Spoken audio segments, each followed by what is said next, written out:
अस्सलाम वालेकुम मोहतरम असातिज़ा किराम। मुआशी सरगर्मी को दर्ज करते हुए यहाँ पर टोटल 24 कोड दिए हुए हैं और उन 24 कोड में कुछ की तो बिल्कुल आसानी से समझ आ जाती है, लेकिन कुछ ऐसे हैं जो थोड़े कन्फ्यूजिंग हैं। अस्सलाम वालेकुम मोहतरम असातिज़ा किराम। मुआशी सरगर्मी दर्ज करते हुए यहाँ पर टोटल 24 कोड होंगे आपके टैब के अंदर।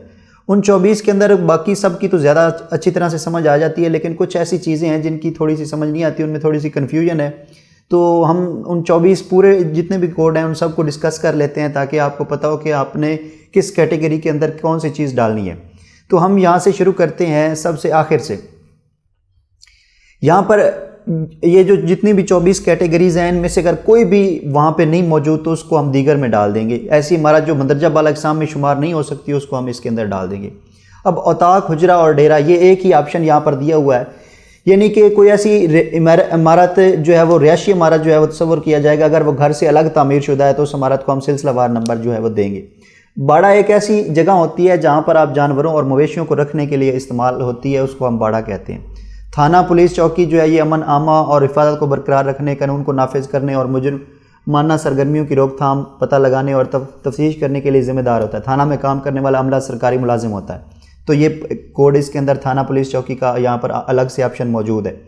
इसी तरह बैंक का ऑप्शन भी यहाँ पर अलग से मौजूद है कि पाकिस्तान में सरकारी और प्राइवेट दोनों शोबे में ये बैंक मौजूद हैं, तो उनके लिए एक अलग से कोड जो है कोड 20 मौजूद है। तो ये कोड आपको ज़बानी याद होने चाहिए कि ये किस नंबर पर कोड पड़ा हुआ है, ताकि आपका टाइम बच सके, आप डायरेक्ट उसी कोड के ऊपर जाएँ और वहाँ से वो कोड जो है वो सिलेक्ट कर लें।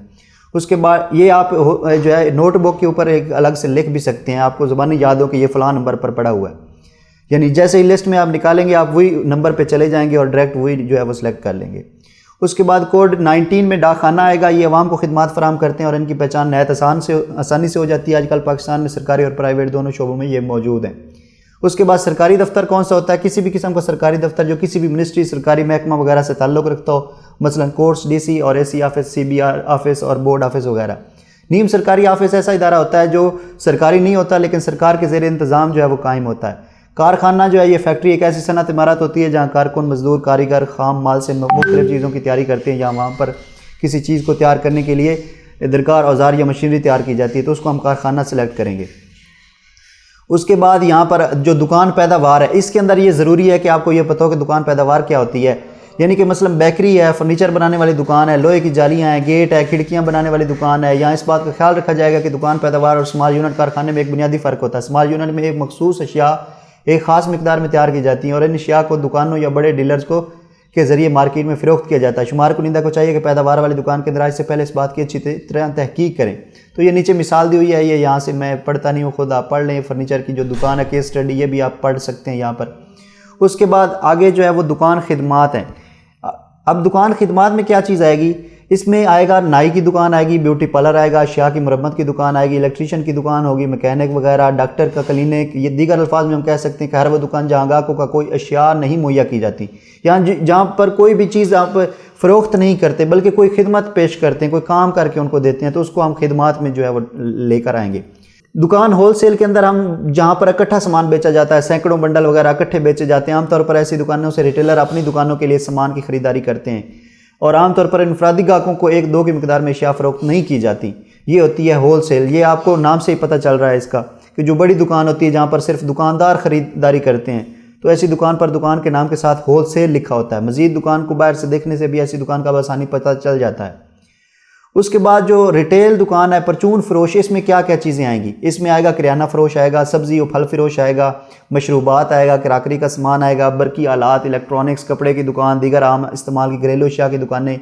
जब कोई दुकान प्रोडक्ट की आखिरी सार्फिन को उनकी खपत के लिए बेचते हैं, ना कि रीसेल के लिए, तो उसे रिटेल कहा जाता है। रिटेल दुकान आमतौर पर थोक फरोश से सामान खरीदते हैं और चीज़ों को उनकी हैत में बगैर किसी तब्दीली और कम मिकदार में हातमी ग्राहकों को फ़रोख्त करते हैं। तो ये रिटेल दुकान जो है इसके बारे में काफ़ी कन्फ्यूजन थी, ये अब आपकी क्लियर हो गई है। उसके बाद मस्जिद इबादतगाह का एक अलग से कोड मौजूद है। पाकिस्तान में मसाजिद और इबादतगाहों में मुंतज़मीन को या तो हुकूमती इदारे या फिर मुखय्यर हज़रात मजहबी खिदमात के बदले में मुआवजा देते हैं और अक्सर औक़ात मुंतज़मीन अपने घर के अफराद के साथ रहते हैं। ऐसी सूरत में इस इमारत को मुआशी और रिहायशी तस्वुर किया जाएगा। अगर मस्जिद में इमाम साहब या खादिम की रिहाइश नहीं है तो ऐसी इमारत को सिर्फ मुआशी इमारत के तौर पर हम दर्ज करेंगे। उसके बाद यूनिवर्सिटी का अलग से कोड मौजूद है, इसकी डेफिनेशन की वजाहत की ज़रूरत नहीं है, ये आप पढ़ना चाहें तो पढ़ सकते हैं। कॉलेज को भी डिस्कस करने की ज़रूरत नहीं है, स्कूल को भी ज़रूरत नहीं है, मदरसा को भी डिस्कस करने की ज़रूरत नहीं है। ये आप अगर डेफिनेशन पढ़ना चाहें तो पढ़ सकते हैं। अस्पताल की भी डेफिनेशन की ज़रूरत नहीं है। जेल ये भी अंडरस्टूड है, होटल ये भी अंडरस्टूड है, उसके बाद हॉस्टल है ये भी अंडरस्टूड है, यतीम खाना अस्पताल ये जो हैं ये अंडरस्टूड चीज़ें हैं। ये इकट्ठा एक ही कोड है इनके अंदर, यतीम खाना, ओल्ड होम्स, दारुल अमान और दिमागी अस्पताल, इन सब का एक ही कोड है, कोड नंबर 2।